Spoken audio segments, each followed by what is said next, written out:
زما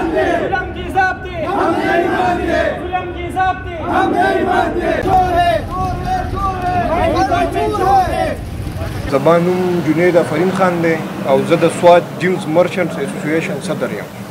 مونږه د دې نن دا غونډه کړې ده د مینګوره ماین په حواله باندې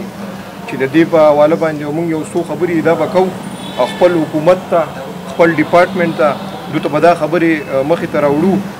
زمونږ اولنۍ خبره دا ده چې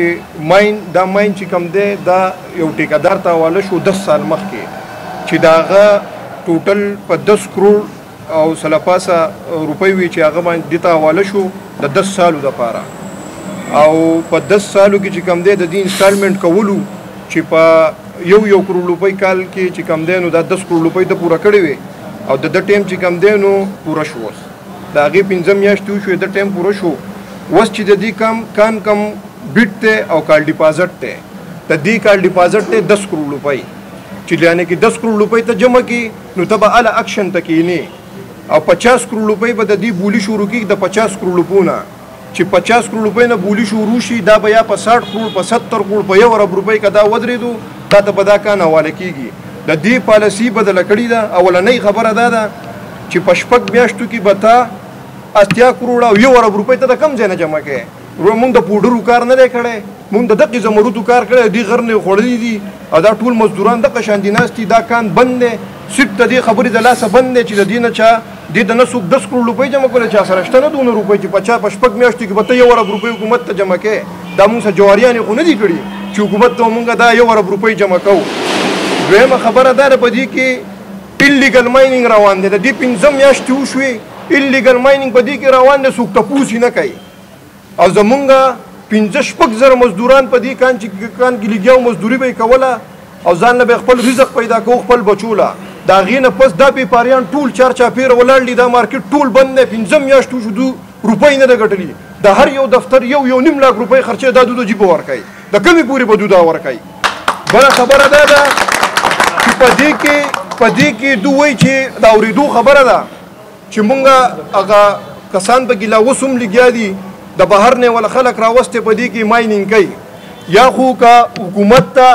ډپارټمنټ ته دا شی نه ښکاري چې په دې کې دا خلک مایننګ کوي او لګیا دي نو بیا به مونږ هم دا ټول چارچاپېره خلک ولاړ دي. زه به ورته یم چې زه یو ځان لیکنی که په زوري که په رضایي مونږ به بیا کوو، ځکه چې دا خو بیا د سره وړو څه خبره نه شوه. دا قانون به یا زمونږ دپاره وي د دې خلکو دپاره. دا کوم کسان دي چې دا د قانون نه چې کوم دی بلاتر دي د دوی دپاره قانون نشته او یوازې زموږ دپاره قانون دی. زمونږ دې خلکو مزدوران ته بچي لږې تږي نه مري او مونږ به دلته کې ناست شو د دوی تماشه به کوو. نو زه دا خبره کول غواړم اولنۍ خبره چې په دې باندې نظرثاني وشي. زمونږ خپل چیف منسټر جناب وزیر اعلی صاحب ته محمود خان ته دا درخواست دی چې په دې باندې نظرثاني وکړي. ورپسې چې کوم دی ډپارټمنټ ته مونږ دا خبره کوو تا چې په کوم شي باندې سترګې پټې کړې دي د دې نه به غټې مسلې جوړې شي. په دې کې دا خبره کوي چې په دې کې دوله اډر ورکړی دی عدالت دو په سټې باندې راغلي کار کوي. نو اولنۍ خبره دا ده مونږ عدالت نه چیلنج کوو، خو زه درته دا خبره کوم چې د یو ټیکې ټایم ختم شي نو عدالت څنګه سټې ورکړې ده په دې باندې نظرثاني وشي او یا دې مونږ ته دا ټول ډاکومنټس راښکاره شي چې بای دا کان ما ته حواله شوی دی چې بس ټیک شو راځه ته یې که نه که تا ته نه یې حواله شوی ته ولې ایلیګل مایننګ کوې. بله خبره دا ده جي 15 میاشتې چې کوم دی که نه د دې 15 میاشتې دا دقه شانتي وخوړلی شو. د دې نه د کروړونو روپو زمرود وتې دي د کروړونو په دې 15 میاشتو کې دا ټول خلک پې ګواه دی. اکشن نشته هېڅ نشته. دقه یو 4 ماینونه پکې لګیا دي چلیږي پتې نه لګي چې ته ډېر زورور خلک به یې چلی به نو موږ خو په دغه باندې نه یو پوه. په کروڑونو روپو ماینې ویستې په دې کې حکومت ته هم نقصان دی. د ټول ناول دی دا کان بند کړی شي او د دې نه چې د کم کروڑونو روپو زمرود وي د دې ریکوري دې نه وشي. بله خبره دا ده جي چې مونږه لګیاو دو اوس دا غونډ پلین دی له جوړ شوی دی چې په دې کې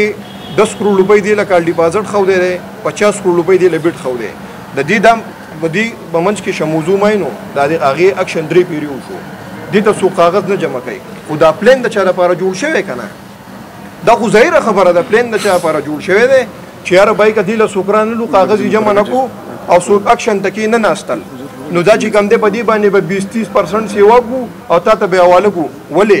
د دوی دپاره به 20% سیوا کول زم دپاره به 500% سیوا کولی که په ده باندې 30 سیوا کوي زه به 35 له پاسه ورکوم ماله دې راکړي پوه شوې دا غلط کار دی غلط کار نه منو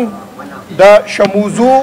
شموزو ماین اکشن چې د ده اخرنۍ ټیکه تللې وه د 10 سالو دپاره په 1 کروڑ 10 لک روپۍ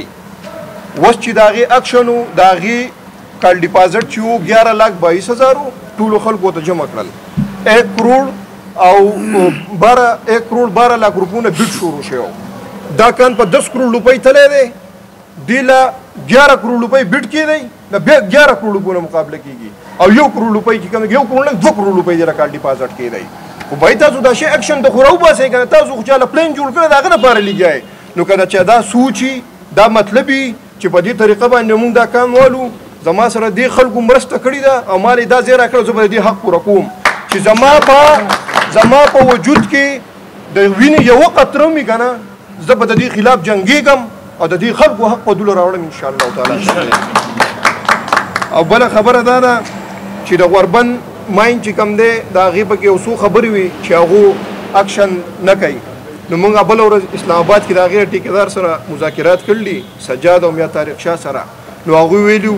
چې بای که تاسو پکې ماینونه هلی راشئ موږ دله درکوو او موږ له یو 4 هفتې ټایم راکوئ په هغې کې به موږ چې کوم دی نو اکشن کوو بس دغه خبرې وي په دې باندې موږ راغلي یو او زه خواست کوم حکومت ته چې برای مهرباني وکړئ په دې نظرثاني وکړئ زه ډپارټمنټ ته په ډپارټمنټ کې یو څو چند کسان ناست دي چې دا ډپارټمنټ بدنامۍ حکومت بدنامۍ او د خلکو دپاره لګیا دي دا چلونه شروع کړي زه حکومت ته دا خبره کوم موږ یوه هفته ډیډلاین درکوو